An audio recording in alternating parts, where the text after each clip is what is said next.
We are on the air, Pops. What time is it? It's Chomp time! It is. I am Mike. That is Pops. This is Chomp Time Podcast. This is episode 5 already, Pops. 5! Episode 5, which I have dubbed A Star is Born. Woohoo! Yes, sir. This is the review of the recap, the review of the Gators versus Samford game from last Saturday, which the Gators prevailed 45-7. And it's a good feeling right now for Gator Nation. It should be. There's a bunch of negative Nancy's out there. I can't believe And I'm the one saying that, but just a we're lot gonna of go trolls. over what's that? Just a lot of trolls out there. No doubt about it.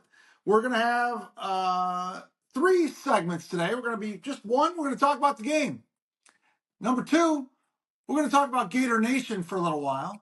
Oh And boy. then finally, I'm going to have something that we have not discussed yet, Pops. 5 random questions for Pops. Woo! Yeah, so be nervous the entire episode for what I'm about to ask you. So first up, the game. Yeah. The game against Samford, the Gators came away victors 45-7. Your thoughts initially on the game? It was a victory, put us back on the right track. I understand it's Samford. Doesn't matter. It's a victory, okay? We needed a victory in the worst possible way. So this got us back on track. Just like you said, a star is born. This kid, I understand it was not against Georgia or LSU or Texas, but this kid was so poised. His accuracy, I don't care who he played against. Accuracy is one thing you can have on any team, and he showed it tremendously yesterday, or Saturday, I'm sorry. His accuracy throwing passes was unbelievable. Yeah, I agree. We're playing Samford. We're playing a Division II team. Everyone keeps saying that, and is it going to translate to? We'll see. Can we just be happy for a couple days? How about Can you it? guys just stop talking about who? Now, listen, I've had some negative posts online through Facebook in my criticism of Napier, and there's plenty of in this game to even talk about in that regard. Yeah. But DJ Lagway was 18 for 25, 456 yards. 456 yards on 18 completions is not easy to do. 3 touchdowns, no interceptions, didn't have a fumble. He only rushed for 16 yards and probably had 2 concussions. Hopefully he's okay. It looks like he was woozy from that first major helmet to helmet, which of course they're not calling against the opposing team on the Gators for whatever reason. He looked kind of woozy, but he immediately put his thumb up. For sure they went through all the concussion protocol and all the tests. Yeah. And he didn't look woozy from then on out. But very impressive performance. I don't care who you're playing. It is somewhat concerning that on a few of his passes, which were pinpoint and drop it in the bucket, our receivers didn't have much separation from our Division II team.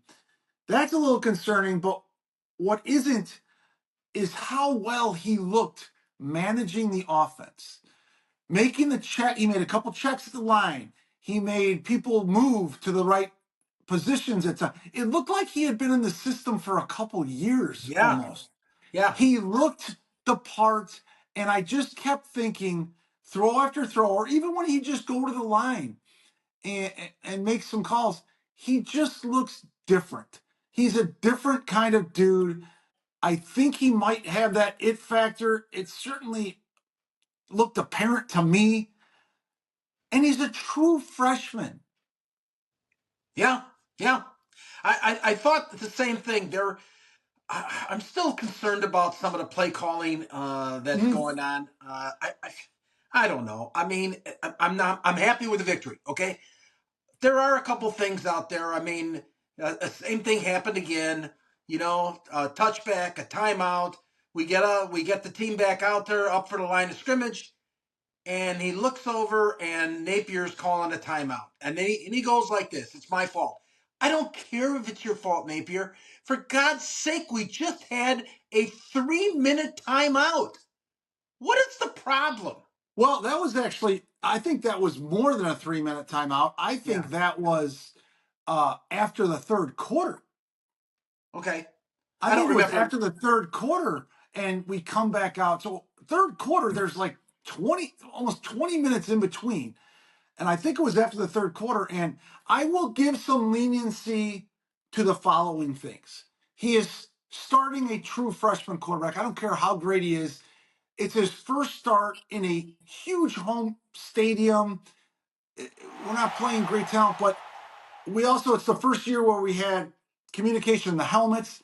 There's some quote unquote excuses to give to Napier there, but I still say, yeah, you had 20 minutes in between the end of the third quarter and the first play of the fourth quarter, and you still didn't know what you were doing. You look stupid.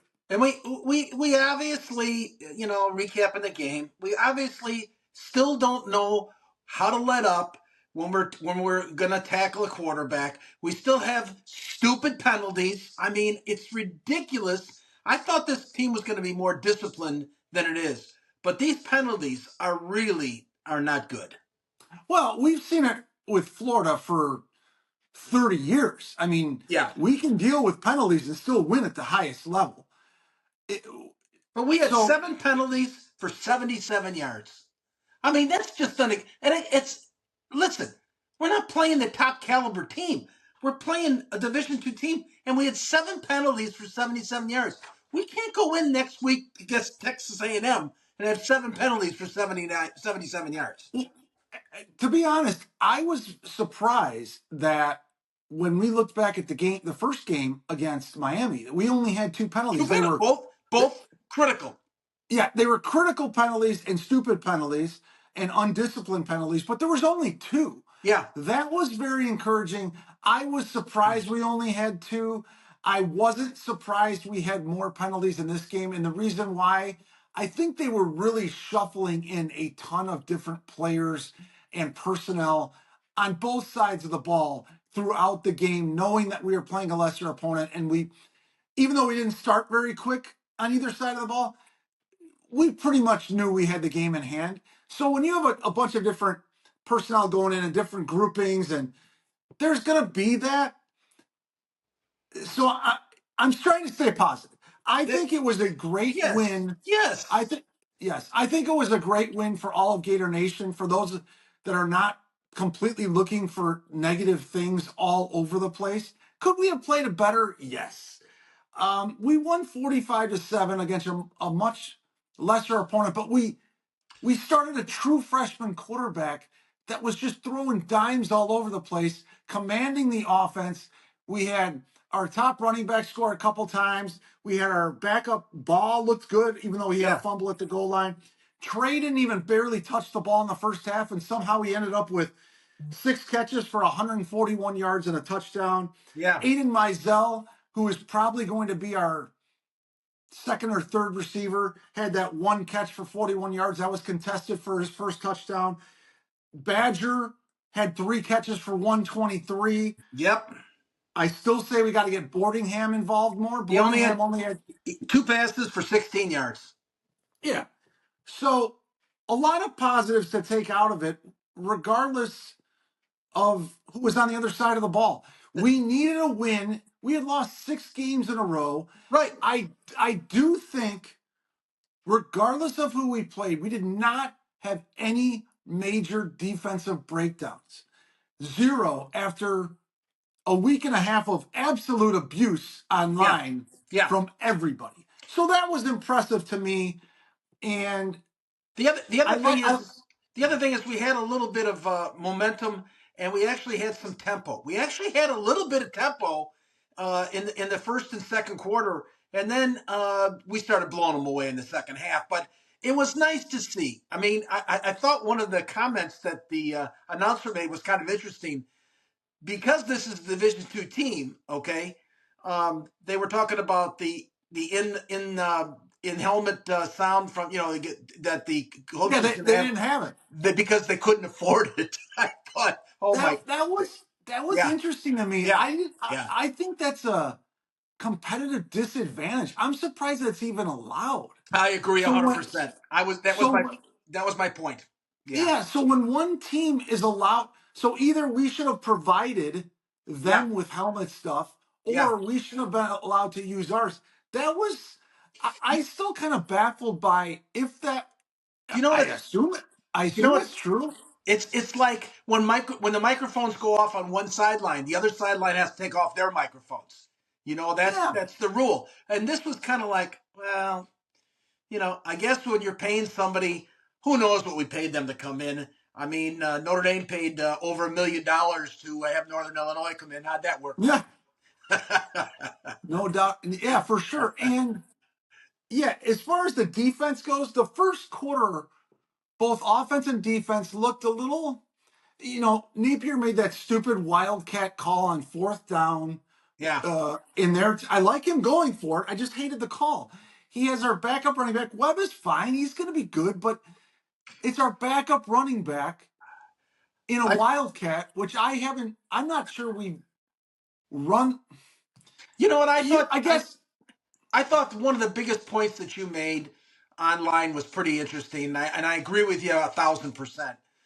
We're down at the goal line, okay, and Montreal's not in. I mean, we're at the 4, 5, 6 yard line, whatever it was. So they bring in Ball, right?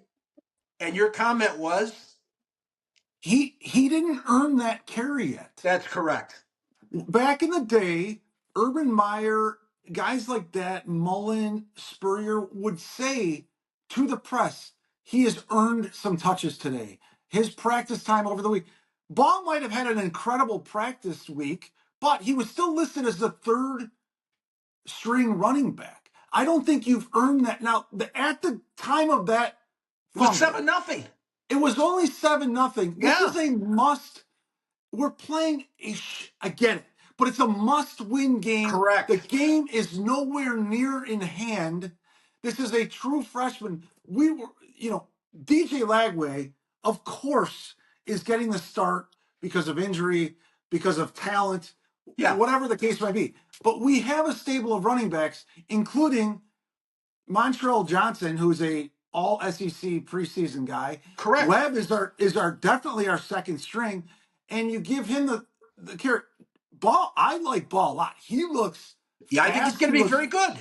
He looks fast and physical, but I don't But think he earned that carry. I, And it I was just agree. At this point, that was for me, another situation with the coach. Listen, it's 7-0. Okay, let's just Montreal run the ball in. You want to try it later? Fine, we'll have plenty of opportunities. But we're only up 7-0. Come on. Yeah, yeah. And I had some clapback online when I mentioned that. Oh, this is a game to put everybody in and see what everybody's got. Sure, when we have a big lead, right. I mean, the days of expecting, especially over the last 6 games we lost in a row, the games of expecting to blow out a lesser opponent, unfortunately, are temporarily over. Let's get the game in hand with our best players and then get everybody in, which he did in the second half, which was great. The third string quarterback Right.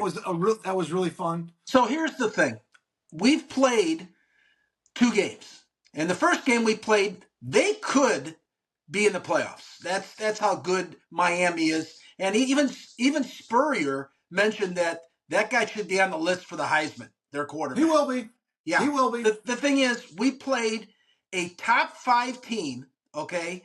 Maybe they weren't 5 at the time, but they are a top 5 team right now with what I've been watching on TV. They are explosive. They got more weapons. They are fast. And then we played a team that really doesn't have very much. So we really don't know where we are. We will find out this Saturday where we land because we had the good and we've had the bad. Now let's see where we land. Yeah. Absolutely. I made a comment earlier today on Facebook that I want to talk about our defense real quick. But before I do that, I made a post earlier saying, I now, just thinking about the game, it's a perfect situation. Obviously, Graham got hurt, and you don't want to see any of your players get hurt. And I want Graham to get better as soon as possible. You don't want that to be the opportunity, but you couldn't have planned it any better for a game for a true freshman superstar to start. It was at home. It Agreed. was against a lesser opponent. It was, a chance to get his feet wet in big time environment. Uh, there's a lot of people at the game. A lot of them were there just to see him, and he performed incredibly. Loved it. And I remember we started. Was it Anthony Richardson? We started the first game he started was the Georgia game. Well, I think that was because of an injury that he had to come in. He had to play. Our right, quarterback went and down. that happens. But in the grand scheme, I thought it worked out perfectly for DJ. Aside from the how he got that job, the Speaking injury of Anthony Richardson, did you see that 60-yard pass he threw yesterday for Indianapolis? laser. He's got a Unbelievable. rocket laser arm, and apparently he's not injured, so he's going to be playing week 2. This is a Wow. step up for him. Quickly on our defense, Yeah. our defense at the beginning of the game, I believe it looked like we got pushed around a little bit in the first couple series, and it quickly did turn around though. In the second quarter, they looked dominant. There was a bunch of tackles for loss. Sapp had a sack. Gums had a sack. He looked the part. LJ McCray, another true freshman superstar, 5-star in most recruiting Yeah. circles. He looked the part. He was very emotional. We were looking for emotion. We got that. Jason Marshall led the team with 6 tackles. He had that big forced fumble early in the game, Right. which did set somewhat of a tone.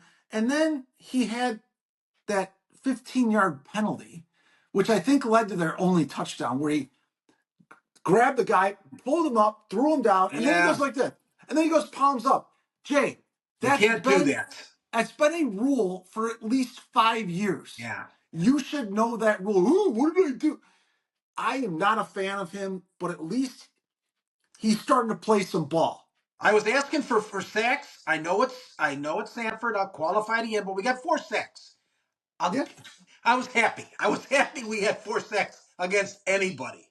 Okay. Well, yeah, and I will say that their quarterback came in. Now they played West Georgia. They lost to West Georgia, but their Yeah. quarterback had a big time game. In that game, he threw for over 300 yards, rushed for 90 something yards, had 4 total touchdowns. Against the Gators, he only threw for 144 yards. Yeah. He had -4 rushing yards on 11 carries. I think they include that in Right. sacks, but he had no big rushing yards. Their best receiver, uh, freshman of the year last year in the SoCon, only had 4 catches for like 50 yards. Jenkins. So our defense did the job. I don't care who was I against. agree. We did the job. We shut him down, and we were able to fix some things here or there, see some players that maybe hadn't played in the first game. Overall, I'm very happy, and I'm going to be for the next 3 days. We got a victory. We got a big victory, and they showed us a lot of things we were looking for. We I'm were very looking for happy too, and yeah. and I want to bring up this one last thing for offense, and he's also our kickoff and punt returner, Shmeri Dyke. He had 1 catch for 44 yards. This guy, he's fearless back there as far as the punts and kickoffs. I want this guy to have a chance. He looks pretty good to me.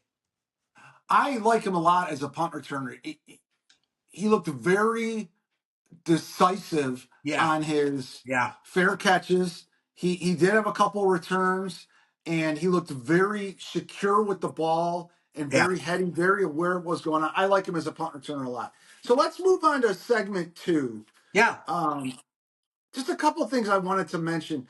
Gator Nation segment 2. yeah, I was on social media for a few years, and then I quit in 2016 primarily because of all the negativity on both sides of the aisle of the Hillary Clinton Donald Trump election in 2016. So I quit. I couldn't handle half my friends were saying this stuff, the other half were saying the other stuff, and it just got to be too much.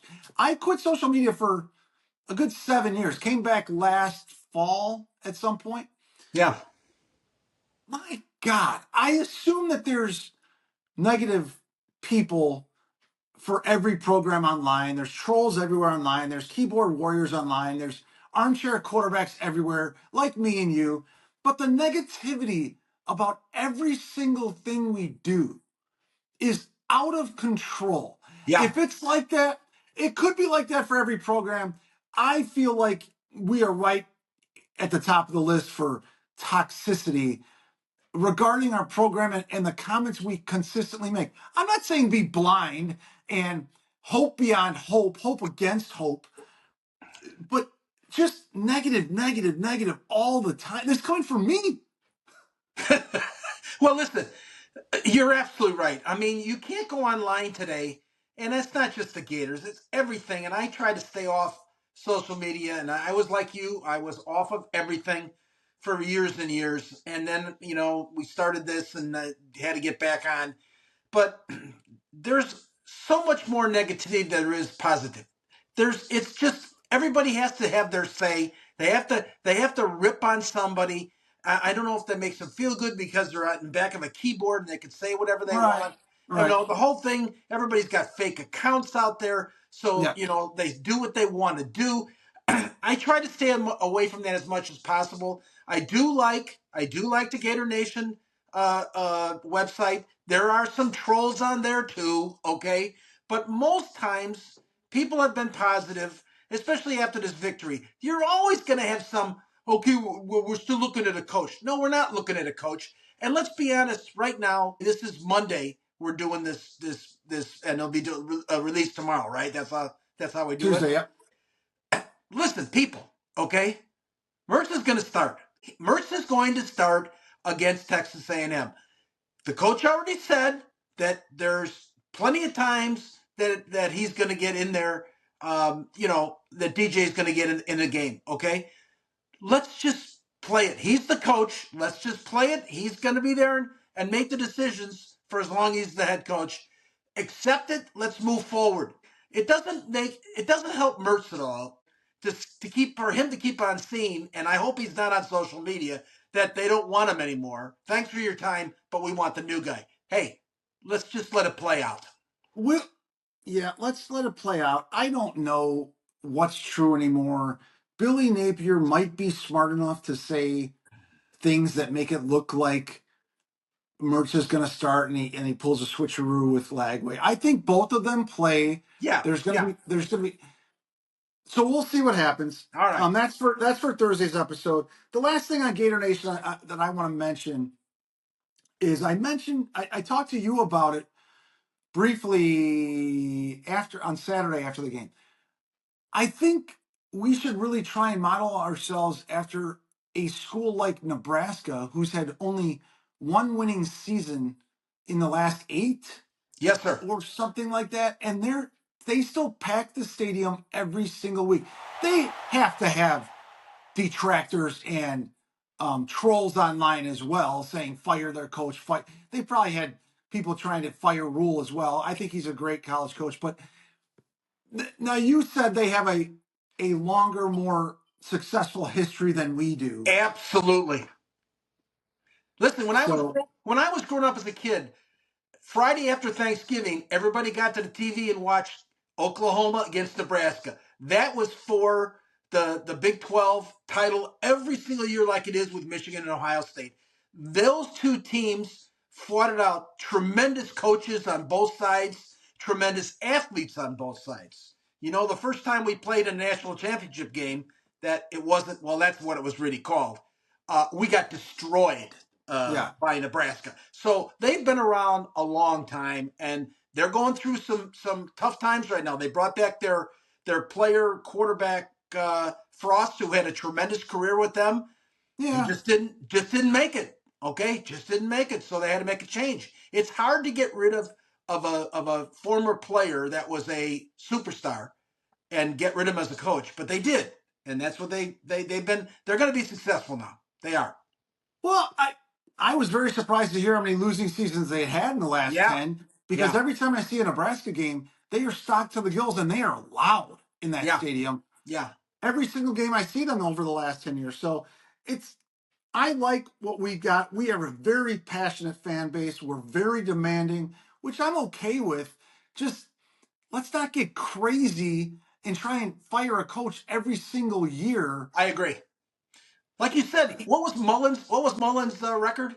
33 and 15 or something? 34 and 15, and we And we couldn't wait fired to him. get him out. Yeah, We couldn't couldn't wait to wait. get rid of him. So we are demanding fan base, which is fine. Got to dial it back a bit at times, though, Yeah, uh, and take wins when you get them. I don't like the bar that has been set for this program, but you have to start somewhere. I agree. And let's stay positive. We've got a Yeah. superstar quarterback, it looks like, a superstar lineman in LJ McCray, and things look great. We have hope for at least 4 days. Let's keep it Hey, like hey, that. listen, I was really happy to see his family fly in from Texas, and the whole family Yes. was there watching the game. That was fantastic. Yes. I mean, given the circumstances, the the abuse that everyone took online, they're all on social media. They all Yeah, see it. yeah, And to come out and perform like that in front of your family, in front of your teammates, he yeah. was he was pumping guys up before the game. The announcers were saying he doesn't look like a true freshman. He doesn't. Right. Now he In didn't play. He didn't stature, play he's like one. Yeah, he's yeah. built, his demeanor. So Good, I think he's got it all. good. Anyway, let's finish up this podcast with 5 random questions for Pops. Go ahead, Are hit me. you are Go, you I'm ready. ready? Number 1, Yeah. your favorite all-time breakfast cereal. You know, I can't eat it anymore, but Frosted Flakes was my all-time favorite. Frosted Flakes was so good. I'm a big Fruit Loops guy, but Frosted Flakes and Fruit Loops, that is a correct answer. All right, thank you, sir. Number 2, the best sporting event you've ever attended. This doesn't have to be the Gators. The best sporting event you've ever attended. You've attended hundreds. Which is your most memorable? I've been to the PGA Championship. I've been to NASCAR Championships. I've been to Indianapolis 500s. I've been to. Yeah, I would have to say watching Michael Jordan in the finals at the old Chicago Stadium. that was game 1 against the Portland Trailblazers. That is He had correct. 35 points in the first half, 6 threes in the first half. Yeah. I remember being there with, I think it was all 4 of us, me, you, Yep. Mom, and Amy. Yep. Yep. And after his 6-3, I could not hear anything anymore. I couldn't see anything. Everyone just went crazy. That's also my favorite sporting event I ever That was went my to. favorite one. Yeah. So Yeah. again, that is a correct answer. Number 3, here's a weird question for you. Yeah. This is a question that's been kind of bouncing around online and social media circles. Do you wash the bottom of your feet in the shower? I do. Every single shower you do. Yes, sir. And I'll tell Cousin you why. Carl asked me Because this on a different. because I live in Florida and I don't wear shoes in the house. I bare feet because it's all tile, right?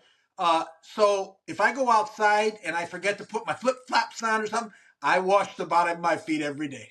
Well, I started to do that because cousin Carl asked me that question a couple months back in a different podcast, Yeah, and I'm like, he's like, you just let the soap run down and the shampoo run down, and your feet are in all that. I'm like, yeah, isn't yeah, that clean them? yeah, He's like, not really. So yeah, now I started doing that. I took a yeah. shower before this, and I'm doing Is it that a now. correct answer? Yes, that is correct as All well. You're right, three three for for three. three. Number 4 Yeah, in 5 random questions for Pops. The bucket list item that you're scared to do. You probably have a list of things you still want to do before the great Lord calls upon you. yeah. What is there something on your list that you still want to do, but you're definitely scared about doing it? Some people would say it's not. If I'm scared of doing it, it's not going to be on my list. Yeah.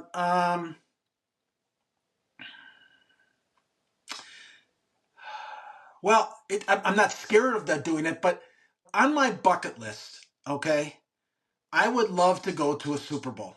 All right. But I don't want to go because I don't want to deal with the crowds or Yeah. the Yeah. garbage. But I would like to do that. And that would be the other one that I really want on my bucket list. I'm not afraid to do too. Is you and I someday are going to go to the Masters in Vegas. Masters.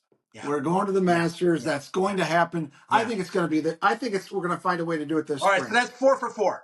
That's 4 for 4. All I right. like that Super Bowl answer because it's a circus. I Yes. mean, Yes. we do not have patience. The Cuth boys do not have patience. No. And No. if you're going to a Super Bowl, you have to have a lot of patience for a lot of different things. I agree. The final question on 5 random questions for Pops, we're going to bring it back to the Gators.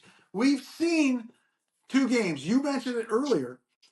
We played against a really good team. We played against a really bad team. We are Yeah. 1-1. We both predicted that we would be 8-4 before the season started.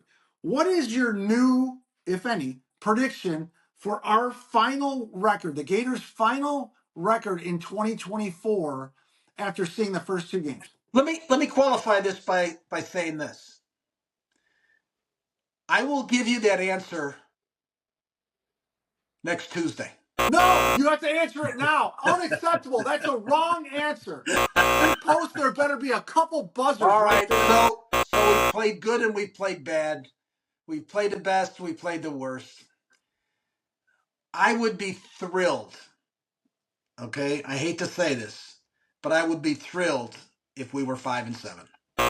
Oh my goodness. Nope. I'm going to stay positive like I did at the beginning of the episode. I still say we're going in 7-5. I've been making posts on Facebook for the last month All and a right. half. The first 5 games of the I season are the most important. I If hope we win, I'm wrong. I hope I'm wrong. But momentum is nothing a has shown me right now. And we lost we didn't even talk about it. We lost a wide receiver this week. And Jackson's gone for the year. I mean, we can't keep on lose anything, with where we're at. momentum is a real thing. We've got Uh, Jackson will be missed. He's a legacy. He's a very talented young man, but we have a lot of people in our Let me- wide receiver room. We let me- are going to still go Yeah. 7-5 or 8-4. Do you know why? Why? Because we are going to win the next 3 games. And momentum is a real thing. I said if we start off the year, first 5 games are all winnable. If we start off 5-0 or even 4-1, there's a lot of momentum behind us. I hope that I have to say, which is the tradition in our family, I was wrong, I was wrong, I was wrong. Gotta say it 3 times. We are finally back where we need to be on Yeah. different pages because we Yeah. usually don't agree on anything. You're saying 5-7 now. I'm saying 7-5. We'll revisit this next week. That is the end And of episode 5. one last thing that we're gonna tell our fans out there. Listen, we're gonna have to do the next podcast for our look at Texas A&M on Wednesday because Papa's going back home to Chicago for a wedding, so we have to do it on Wednesday. Still be set up on Friday, but we're gonna do it on Wednesday. Yeah, so we'll have a couple days in between. Who knows what can happen in between Wednesday Yeah. and Friday. But Right. well, once again, I'm Mike. That's Pops. This was the Chomp Time Podcast, episode 5. A Star is Born. And that star was DJ Lagway, who gave all of Gator Nation. What did he give us for at least a few days, Pops? Hope. He gave us hope.